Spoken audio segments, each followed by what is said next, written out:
ekyava ku bajjajja baffe, which is from our forefathers. Come on, njagala ompulire. I want you to listen to me. Njagala ompulirize. I want you to listen to me. Mukama alina ky'anaatera okukola. There is something that God is about to do. Mu linnya erya Yesu. In the name of Jesus. Mukama mulungi.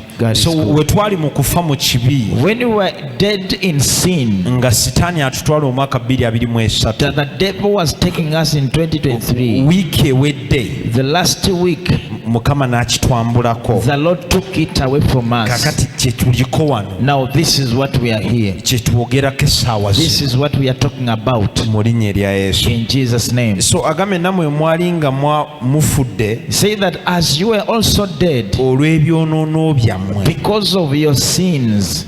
Mukama mulungi. God is good.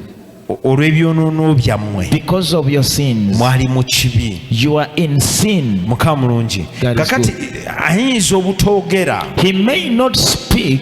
Njagala kwogera ku musango. I want to talk about the judgment. Oba njagala kwogera ku kibi. Or I want to talk about the sin ekiri mu kumalawo. which is taking naye you. ng'omusango oba gusala. But when they judge it, nti gwe wagukola naye that nga it is actually you who committed, si gwe wagukola. but it is not you.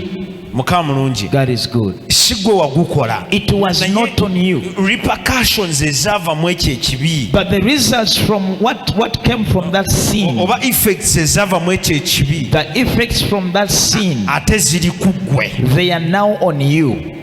Mukama mulungi. God is good. Kakati gwazisasulira era omusango ogwo It is you paying. bagusalira ggwe. Now if they are judging, they judge it on you. Mukama mulungi. God is good. Wano ninawo abantu Here I have people, nga jjajjaawo oba bajjajjaabo your forefathers, balina endagaano ze baakola gwe gy'otali nga tonnazaalibwa. they are covenants they did where you were not, olw'okuba bo tebaali balokole. because they were not born again, olw'okuba bo tebaali balokole. because they were not oba believers, osanga tebaawulira ku or njiri. maybe they never had the gospel, oba osanga tebaayina mukisa or maybe they had no opportunity kulaba ku basumba gwe bw'olabye. to see the pastors of whom you tebaayina see. mukisa They had no kumanya opportunity nti waliwo Katonda. to know that there is God. Kakati bo ne babaako endagaano ze baakola. So now they entered into certain agreements, oba ne babaako ebintu ebimu bye or bakkiriziganya. they agreed on certain things. ne babaako ebintu bye bakola. They did certain mu things kaseera nga gwe tebannalowooza na kuzaala bazadde bo. before they even thought of producing your Kakati parents. ebyo ne babikola So they did so bo mu kuwaayo. in giving out. ne bagamba tekikoma ku ffe. They said it's not only on us. Desperation y'obuntu. The desperation of a person. Mukama mulungi. God is good. Abooluganda njagala ompulirize. I want you to listen to me. waliwo embeera ebadde mu famire yammwe okumala ebbanga. There is a situation has been in your family. otawulira mafuta gano. So when you don't listen to this anointing, danga mukabirira Mukama never cry to the Lord nti njagala okijje mu famire yaffe. that I want you to take it out of our family.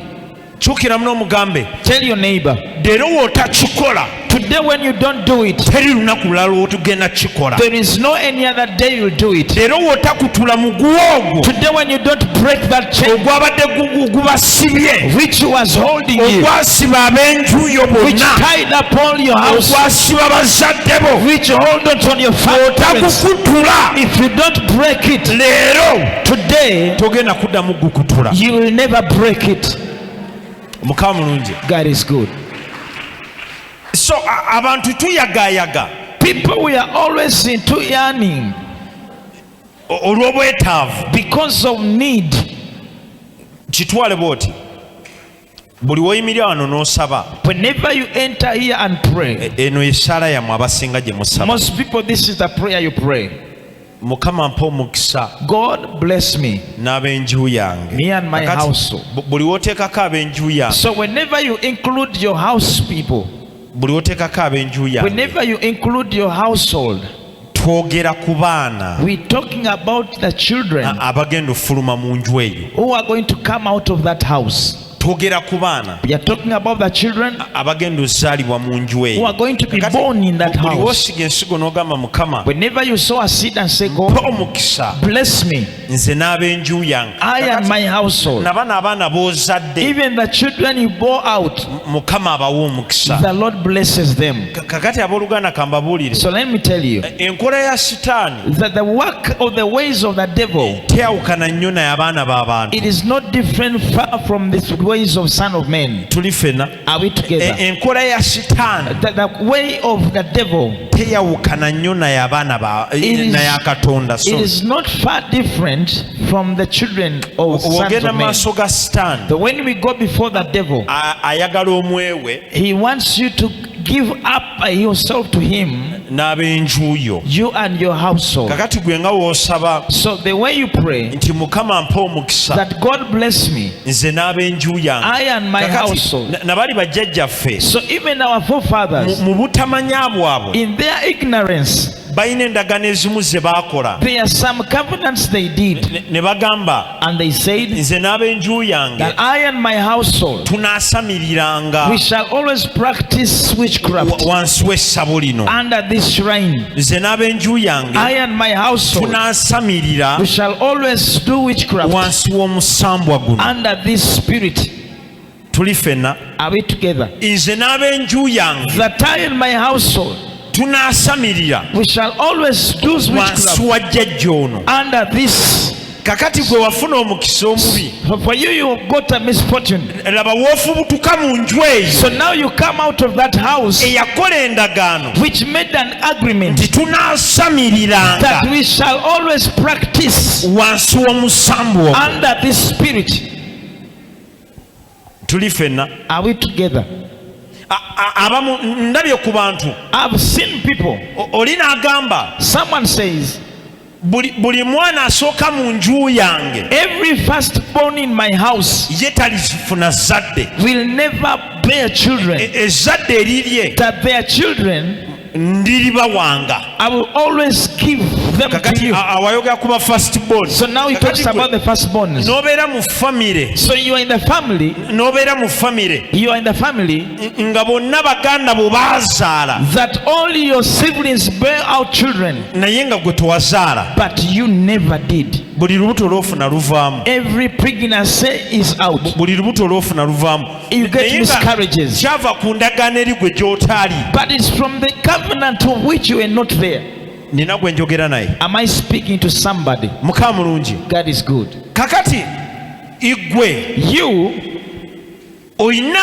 You have endagaano gy'otambuliramu the covenant that you're moving in, naye nga tewagimanya. but you never knew about it. Ng'abalokole tusaba ne tugamba Mukama nze n'ab'enju yange. As the born again we pray and say, I Enju and my household, y'abajjajjabo yo yalayira the house of your forefathers swore n'ekola out endagaano and made a covenant nze n'ab'enju yange that I and my household, tujasamirira wansi we shall always do witchcraft w'omusambu ogwo. under this spirit. Kakati kya mukisa buli abooluganda So unfortunately, gwe n'ofubutuka mu nju for you came out of that, from that family.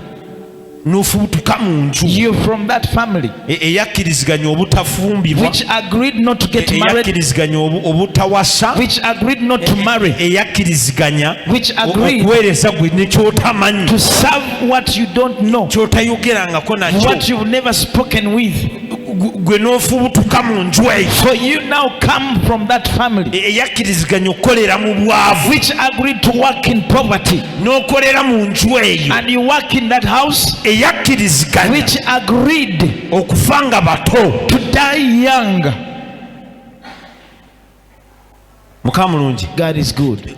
Wano manyi waliwo abantu asirika wansi Someone here, you keep quiet n'otunuulira obulamu bwa maama wo, and you look at your mother's life, n'otunuulira obulamu bwa maama wo, and you look at abaana your mother's ab'obuwala, girls, n'otunuulira obulamu bwa maama wo, you look at the life naye of your mother, mutuufu obutunuulira bw'oti but when you look at it, olabira ddala oli ku layini y'emu. you see you on the same line.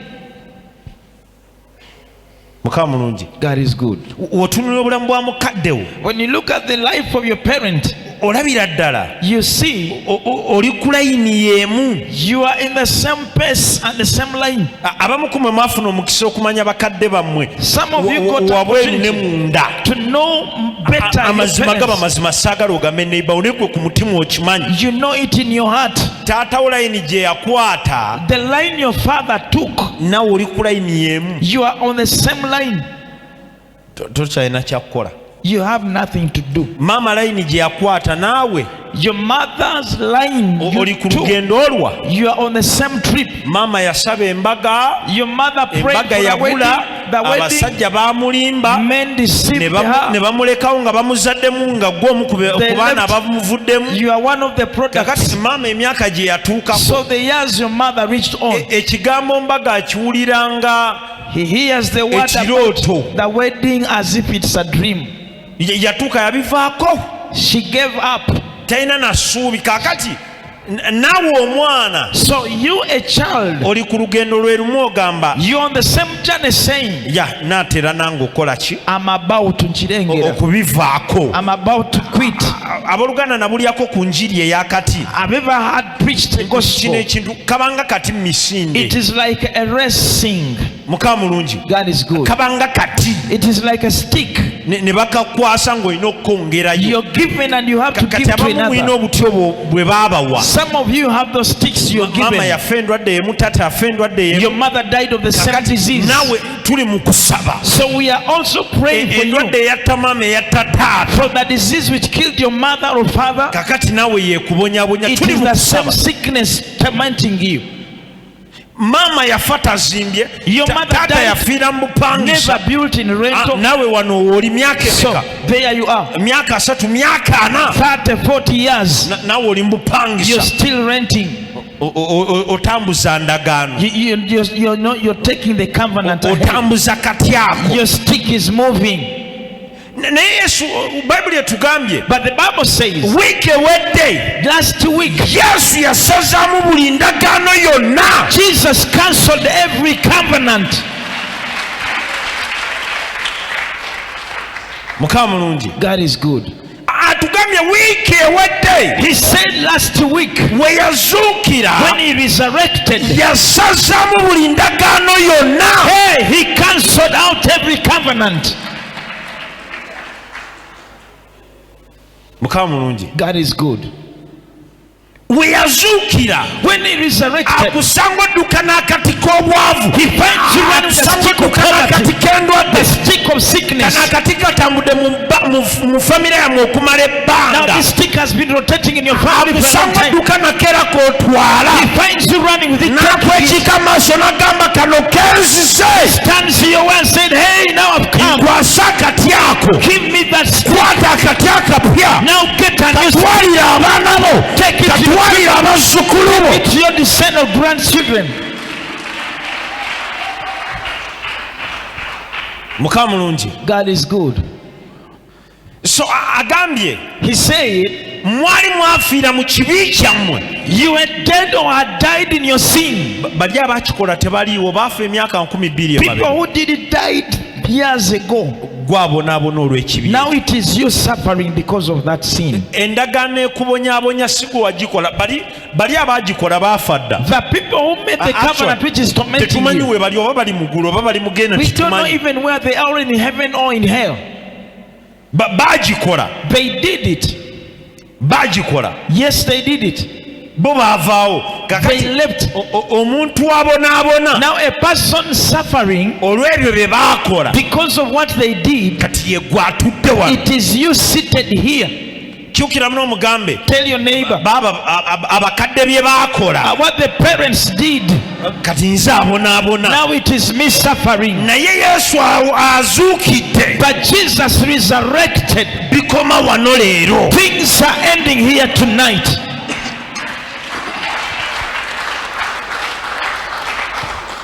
Mukama mulungi. God is good. So mwali mwafiira mu kibi kyammwe. You had died in your sin. Mwali mwafiira mu ndagaano ezo. You had died in those covenants. Kakati naye agamba temutya. Now he says, fear not. Nzuuno. Here I am. Nzuuno. Here. I am. Nsazaamu endagaano zonna. I cancel all the covenants. Nkukozesa endagaano empya. Now I make a new covenant with you. Mukama mulungi. God is good. Abooluganda Mukama yeebasibwe. Praise the Lord. Kati kankuyire gano. Now let me pour out this anointing. Yesu ono mulungi gye tuli. Jesus is good to us. Yesu ono mulungi gye tuli. This Jesus is good to us. Yayingira mu nju ya Lazaalo. He entered into Lazarus' house. Actually, va ku Lazaalo yafa. Si Lazaalo. Kanve ku kya Lazaalo. Yayingira mu nyumba. He entered a house. Ennyumba ku kyalo eyo. At the village. Buli muntu yamanya. Everyone knew. Omusajja atumalako emirembe ava mu nju eyo. The man who is pisting us off is from that house.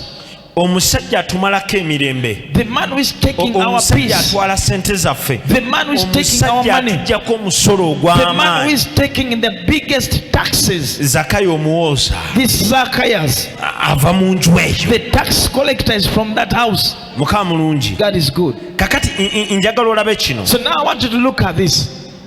Bayibuli egamba. The Bible says, Yesu we yajja atambula. when Jesus was moving, N'omubi ku kyalo. even the evil person in the Zakayo. village, this tax N'awalampa collector omuti. climbed a tree. Njagala olabe kino. Look at this. N'awalampa omuti. He climbed the tree Alengere Yesu. for him to see Jesus.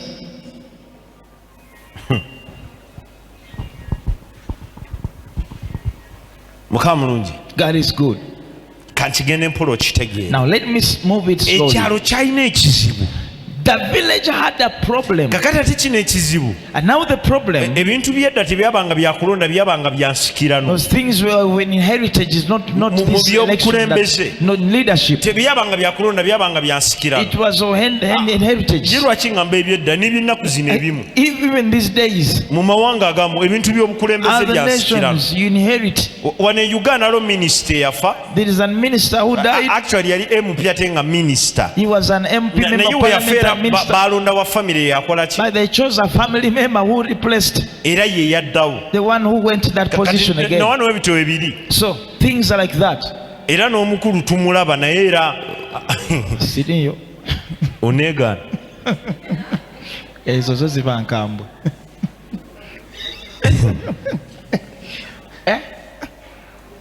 Kiki mutalaba?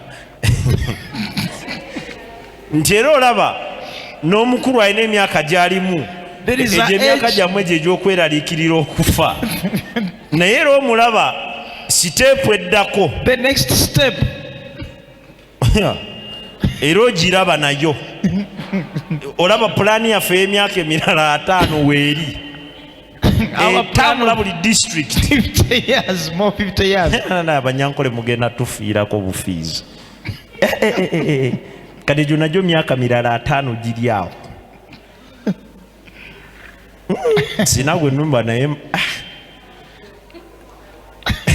osimanyi gw'odduka buddusi. Odduse. Okumanya waliwo omuntu omu yaŋŋamba naye olunaku lugenda kukyanga abanyankole tebatufuga. Nali ntudde naye. Ne mugamba naye ggwe eggwanga ly'abanyankole. He said that the Banyankole. Oba Mukama ye yakikola lyo lijja kutufuga. Ko ye lwaki? Kakati tunuulira ffe abali mu kwogera. Now look at Abakazi tutagalire era. Ne mugamba tunuulira oyogera ne mukazi omunyankole kakati otunuulire nange. Kakati otunuulire principal era ogenda olaba nawe abafuuse president era first lady munyankole. Kwegamba ekyo tugume bugumi tugendera awo. Let's just endure. So edda nene kati era ebimu ebiri. Nkugambe ffe Uganda president yaddako. Mpozi nga era toyina maaso. If you don't have eyes, niye woba olaba nga omanye ebyobufuzi byaffe. President addako ffenna tumumanyi. Ate munaye nekinewunyisa batubuzaabuza. Musimanyi bakola zi birthday naye nga bali mututegeka batuteeke batwagala. they are putting us where they want us to be. Mukama mulungi. God is good. Kakati nabali abantu. So even those people, nabo bwe batwe baali. that is how they used to be. Kakati Yesu agenda ku kyalo. Now Jesus goes to a certain village. Enju y'abazaakayo. But this house of this tax collector ebatulugunyizza okuva ku bajjajjaabwe. has tormented them from their enju forefathers. ng'ebakuŋŋaanyamu omusolo That house muyitirivu. collects a lot of taxes. Omusolo muyitirivu. A lot of taxes. Enju eyo. Saa ate mutandike gamba Yesu ajje mu Uganda atwale Museveni sinnabyogerako. Mukama mulungi. Kakati kiri ekyalo. So the village, nga Zaakayo. this Mwana Zacchaeus. Katonda njagala olabe kino obongo bujje ku politics. Now come back. Zaakayo. This Zacchaeus, the tax collector, Famire yaabwe n'enju yaabwe. their family, Rolo yaabwe eryejja. they had only one role. Babazi ba bitabo. They are, tax collectors. Bakuŋŋaanya ba musolo. They are tax collectors. Omwana bamutendeka kuva buto. They train a child from Engeri gy'alina okubala ebitabo singa kubasigadde. how they have to make things. Naye ng'ebitabo bino bye babala. But the books, they bakenanyigiriza bantu ba ku they're going to kyalo. oppress other people. Tuli ffenna.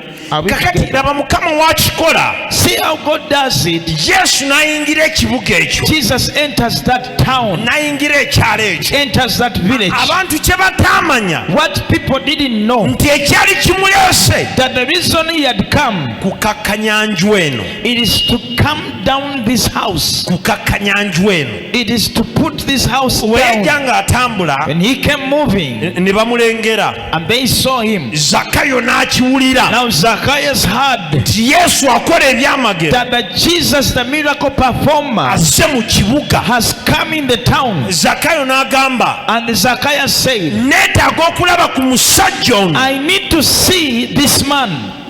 Omubi y'ayogera. This is the sinner who is saying this. Y'ayogera. He's the one saying Neetaaga okulaba ku musajja ono. that I need to see this man. Ndi mumpi. I am short, Ninja walampa omuti. but I will climb the tree. Yesu yamulenga n'amugamba Zaakayo. When Jesus saw him, said, Zacchaeus, Kirira wansi. come down, Ngenda mu nju yo. for today I'm going in your Amakulu house. gaakyo ngenda kulokola nju yo. The meaning that I'm going to save your house. Omwoyo gw'obubbi. The spirit of Ogw'okubba abantu kati ngenda kulokola njija mu nju yo. stealing and robbing others, I'm going to take it out. Zaakayo teyagaana. Zacchaeus didn't Laba refuse. Zaakayo ky'akola. See what he does. N'amugamba Mukama wange. He says, Master, Yingira enju yange. enter my house. Yingira enju yange. Enter my house. N'amugamba Mukama wange wulira wano. Listen, Ngenda kukwata zonna ssente. I am going to get all the money Nze mbadde nyaze ku bantu. of which I had robbed from people Nziddise bannyini baazo. and return it to the owners. Kakati ebimu bye ngenda okusabira leero. So one of the things I'm going to pray Mukama for you, agenda kuyingirako mu nnyumba z'abalabe bo. the Lord is going to enter your house of the Omulabe enemy. atuuke agambe Yesu. The enemy will say, Siddamu Jesus, kuloga mwana wa asabire kawaala. I no longer wish Siddamu to kuloga basabira kawaala. I will not wish Siddamu those kuwala n'abasabira kawaala. to hate them.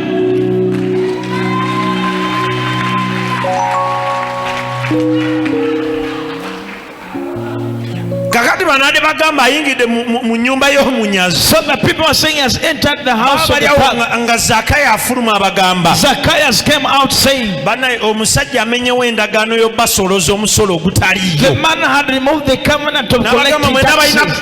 bizinensi. Saying all of you have businesses. Temukyaddamu sasula musolo mungi. You are not going to be paying a lot of taxes. Bonna ne beewuunya. They were all surprised. Yesu n'amenya endagaano eyo. Jesus broke that covenant. Kakati naawe nkusabira. So I pray Leka for you. Mukama amenye endagaano ezo. Let the Lord break those covenants. Leka Mukama amenye endagaano ezo. Let the Lord break those covenants.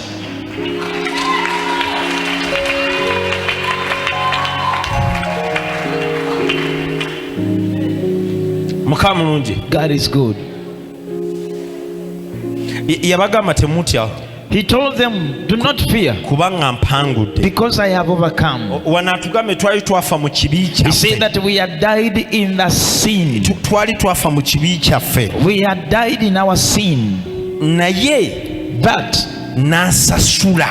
he paid n'asazaamu, he cancelled, n'asangula, he rubbed out buli ndagaano eyali yateebwa ku ffe. every covenant which was put on us.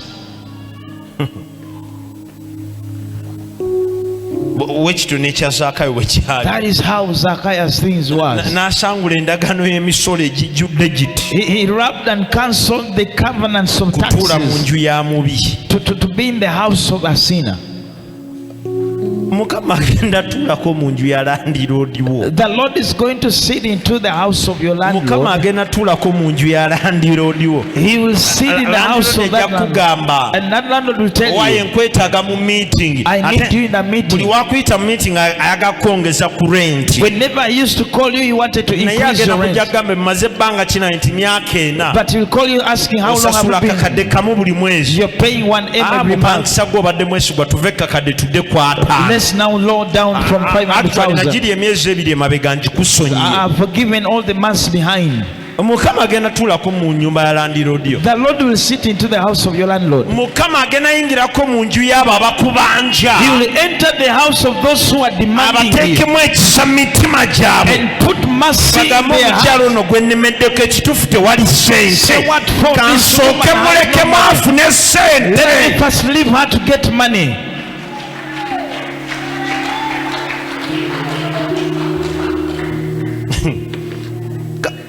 Ekyo kisoboka. That is possible. Nze kakati nina omuntu There is someone.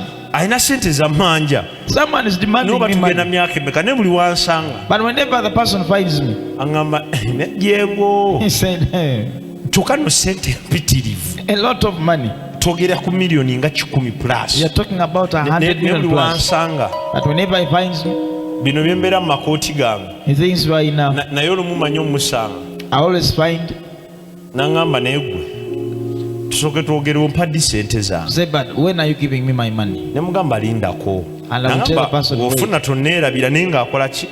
But Akubanja. the person is demanding. Naye n'atakulemerako n'agamba He will not insist and say, onaafuna onampa gwe nkumanyi. when you get, you give me. Kati naye weetaagayo feva eyo. You need that favor. Yes, ssente teziriwo za basasula. Money is Naye not there to weetaaga pay them, bakusinkane bagambe naye owaaye. but you need them to find you So and kumpe say, ku ssente obagambe nti bana ezibuze they owaaye. ask money and say, hey, Naffe tuziraba zibuze naye onaafuna ojja kumpa. but when you get, you give Atambule it agende nga tayogedde bingi And they will takutiisatiisiza move and go. nga tatutte bibyo. to, not even taking your Kakati ate belongings. Mukama amale akuwe feva. And God will give you Olulala favor. akomewo agamba owaaye mpa ku ssente omugambe That time he comes and says, otuma no, omwana mu nnyumba omugambe leeta ensawo eyo Say, bring that leka back. tusasule ebbanja lino. let us pay this debt.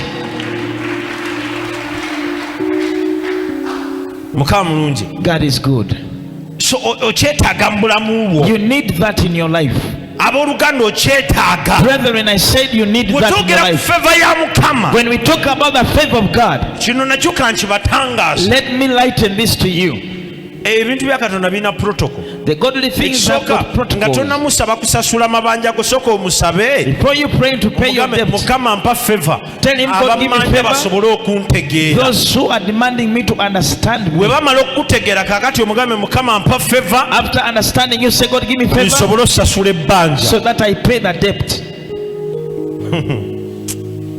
Era omwe nze ninako omuntu I have a person, kakati kino kankibabuulire. and let me tell you this.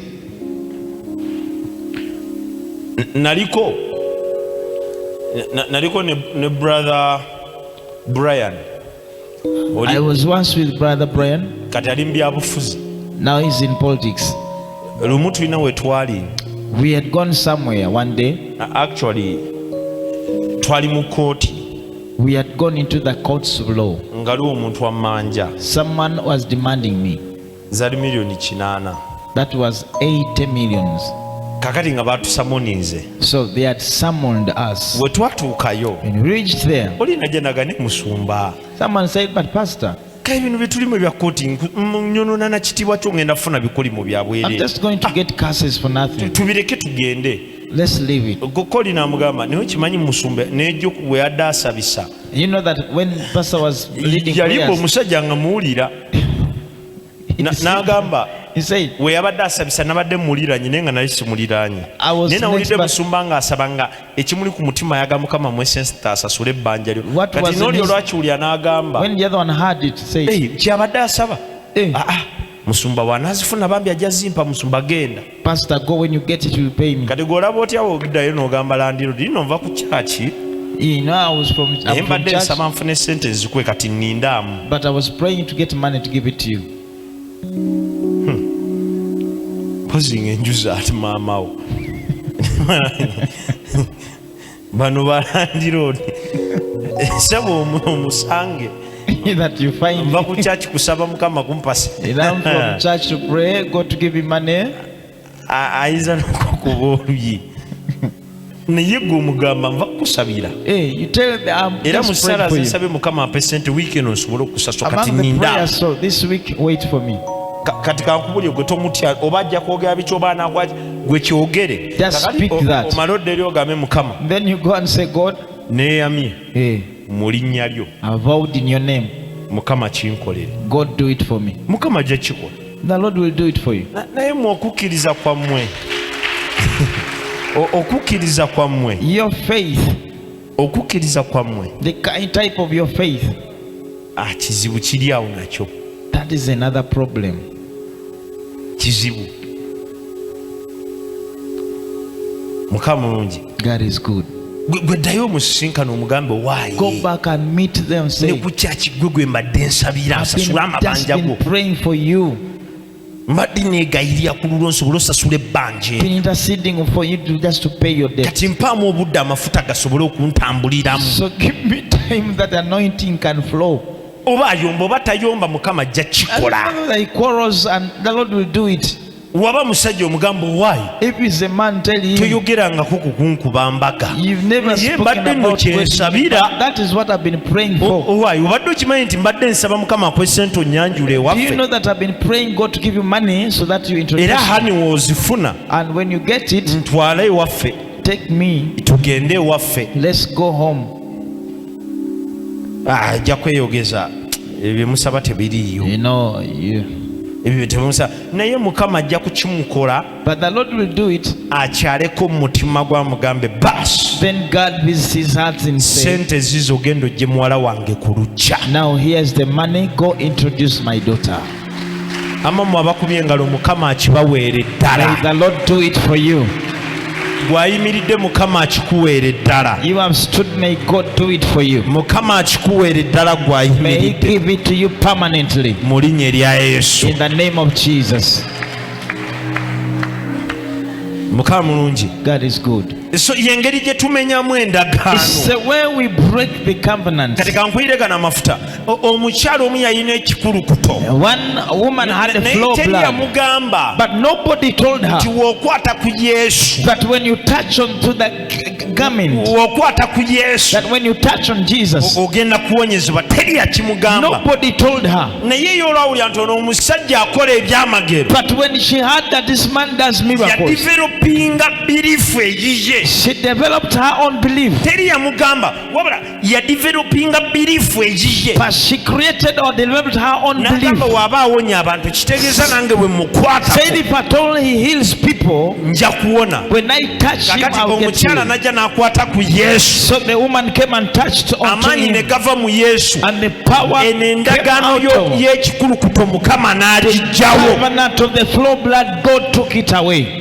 kakati tekina we So kyawandiikibwa it is not written anywhere. bw'oba osaba kwata ku mpagi y'ekawaala But when nedda you're praying, you touch on that eno ye pillar. birifu ffe gye twadivelopinga This is the belief we've tekina we developed. kyawandiikibwa It is not written nti anywhere empeta zijja kuwonya abalwadde that these things will heal the kuno sick. okukkiriza ffe abakwekolerawo That the belief it's we who ne tugamba created it. Mukama And we said, bw'oba God, wakozesa omuggo Musa gwe yayina if at all we use the stick and n'okujjuza amaanyi and you filled it with naffe power, tukukkiriza tula mu mpeta we eyo also believe tula mu strength miti egyo to those tula cities mu that ring, katambaala ako to that hang, tula mu mpagi ezo to those tula mu pillars, nfuufu eyo to that dust, tula katuuti ako to that tula mu sabbuuni oyo to that tula sweat, mu kalenda eyo to the tula mu calendar, mazzi to ako the water.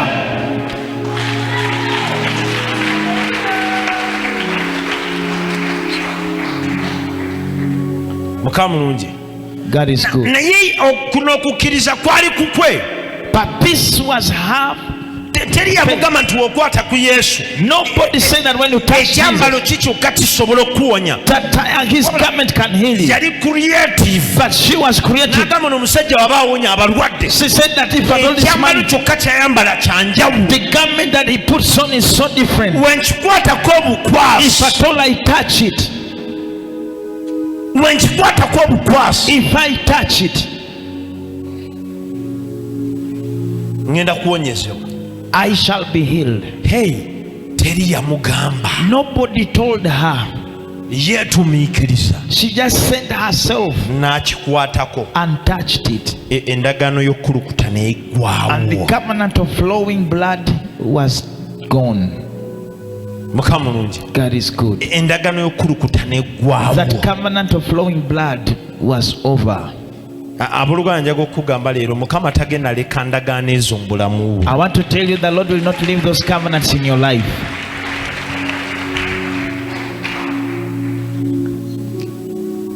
Kankuyira amafuta amalala. Now let me pour another anointing on you. Njagala nnyo Peetero. I always love Peter. Neegomba nnyo obulamu bwe. I admire his life. Ye mu famire yaabwe wulira wano. In their Ye family, famire yaabwe their family, baali bavubi nga kyekyoka kye bamanyi okukola. they were fishermen. That's the only work they Eyo knew. ye yali bizinensi ya famire. That was their business. Nga oyogera ku Peetero bamanyi ekintu And ekyo. when you talk about Peter, they know one thing. Bavubi. Ye They are baganda be bazadde be fishermen. basista be Parents, bonna bavubi. siblings, the entire family. Njagala otwale gano amafuta. Now I want you to take this anointing. Era njagala omugambe Mukama. And I want you to tell him, Leero God, kikolera enzi. Tokikolera Peetero wabula do kikolera it for me, enzi. not Peter, but Peetero me. yafa emyaka mingi emabega. Peter dies Kakati many years nze ago. Jengo nzaaliwo. Now me, it is Ogenda me who is kwogera linnya there. lyo. You'll speak your name. Nzaaliwo. It is Kakati me who is there. kikolera enzi. So now do it for me. Mukama mulungi. God is good. Kikolera enzi. Do it for me. Kakati Peetero famire yaabwe bonna baali bavubi. Now, Peter's families were Ye fishermen. endagaano ya famire. That is the covenant of the family. Ye endagaano ya famire. That was the covenant. Kakati no Yesu okujja mu bulamu bwo So for Jesus to come in your life, tagenda kikwata kyonna kivuunika oba he kikyuse. will not Wabula turn it upside down, agenda all of it. kyusamu katini nnyo we But he kati will- naye ako akatini kagenda okyusa Twist a little bit, but that little he twisted, kagenda kubawanika mu bbanga it is awo. going to lift you high. kakati we yajja yamugamba Peetero When he came, he said, Peter, mwe endagaano yammwe yakuvuba si we guli your covenant is for fishing. sigenda kujjako okuvuba So I'm not going to divert you from wabula fishing. endagaano eyammwe egamba mulina vuba byennyanja But your covenant has to say that you have to fish. saagala kujja mu buvubi I don't want to. abooluganda simanyi oba ofuna I don't know kyenjogerako whether you get what I'm yamugamba talking Peetero about. mwe muli bavubi He said, you're fishermen. kakati saagala kujja mu buvubi Now I don't want you to leave that work. aweeva muvuba byennyanja nze saagala mu Yes, for buvubi you, you are byennyanja fishing fish, Kati but gwe kyusamu kati now just change a little mu bit. kifo ky'okuvuba ebyennyanja Instead of fish, genda ovube abantu you go and fish men. ebyennyanja ebyo byovuba tebirimu ssente The fish you're fishing has no money. tebirimu tutumu It teryakumanyi has no fame. No one knew know tebirimu you. kitiibwa There is no owner. naye vuba abantu Go and fish people. sabira abalwadde Pray for the olabe sick. oba bannayuganda tebajja And kwogerako see how people will talk sabira about abalwadde Pray for the olabe sick. oba mu amerika See tebakusomeeko whether they will not wevuba bantu You fish beera people. olwazi lw'ekkanisa Be a church. olabe oba emyaka egigyeyo tebakwogereko See whether he has to come. They will not talk abooluganda about kati essaawa ya leero Right now, eyali avuba he ebyennyanja was fishing fish. kakati yavuba bantu Now he fishes kakati people. tumwogerako We talk about mu you. linnya lya yesu In the name of Jesus, mukama agenda kujja ewatali mulamwa the Lord will pick you from aleeta ekifo nowhere, kyakuteekamu ekirimu omulamwa put you to a place where n'abalizaaliwa ng'ofudde people will be born after you. balikwogerako ne bagamba omukyalo oyo yali w'amaanyi They shall talk about you. omusajja Say, oyo yali w'amaanyi that man was so powerful. amaka go g'amaanyi That home is so powerful. musaayi ogwo That gw'amaanyi lineage is so powerful. mukama akikuwe gw'ayimiridde The Lord give it to you in His mukama hand. akikuwe gw'atadde emikono mu bbanga You is lifting up your hands. May the Lord mugambe give it to you. mukama kimpe Say, Lord, give it to Lord, give it to me.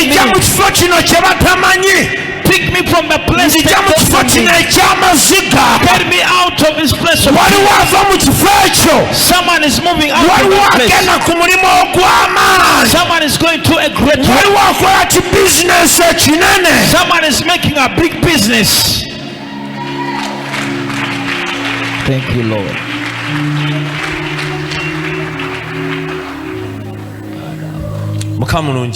God is good. He said, Peter, there is no any way here now to write about you because you're fishing. They bow for you because you fish.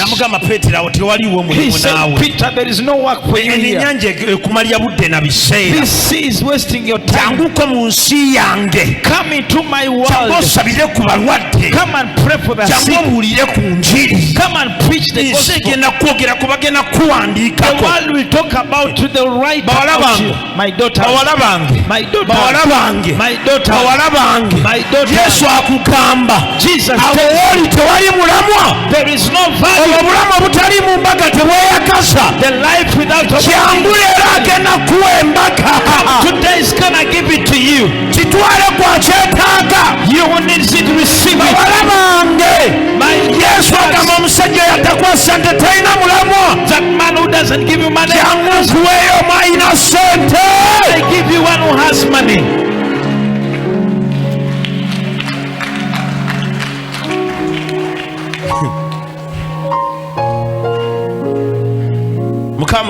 God is good. Batabani bange, my son,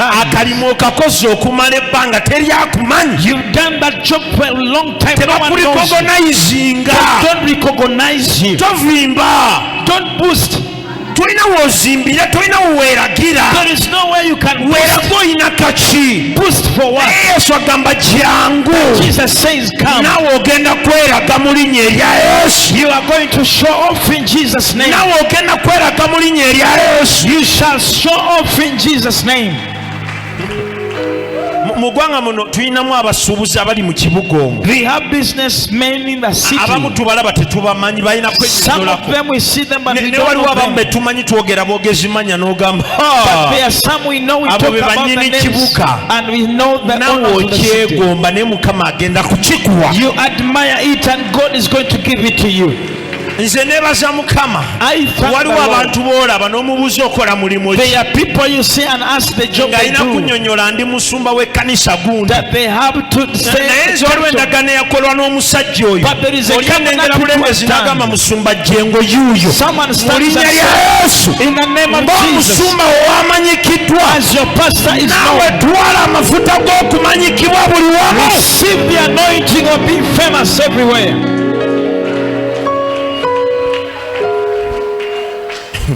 God is good. When Jesus went,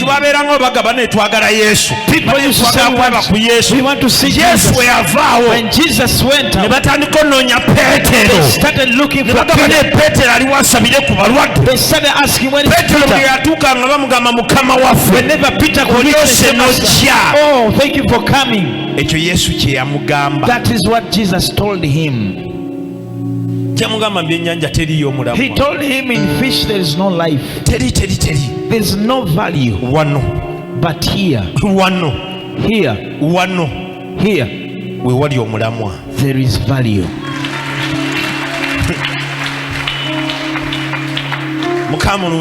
God is good. Ekintu kyonna ekitakuwamireme ng'obaddewo emyaka gyonna naye nga tewali progress, obonaabonerawo, dduka kwatawo katuuti mukama kati wano leero nvaawo, leero nvaawo mukama, leero nvaawo especially bekwaddeko kwata ku mpagi eziri eyo. You hold on to the pillars there. Mukama leero, say God today, oyo ekifo kyesifunamu. I'm tired of the place. Mukama leero, today Lord, I'm tired of this situation. Now what I ask of you, every covenant, every covenant which was done, Lord, take it away. Take it. People touch the pillars, not come in front. Have a prayer to pray. Come on, pray your prayer. Say, God, today, take off the spirit. Lord, today, take this covenant. Lord, today, set me free. Lord, today, chase this demon out. Lord, today, cast out this spirit. Lord, today, cancel every covenant. Lord, today, chase every demon. Continue praying. Raise your voice and pray. Continue to pray.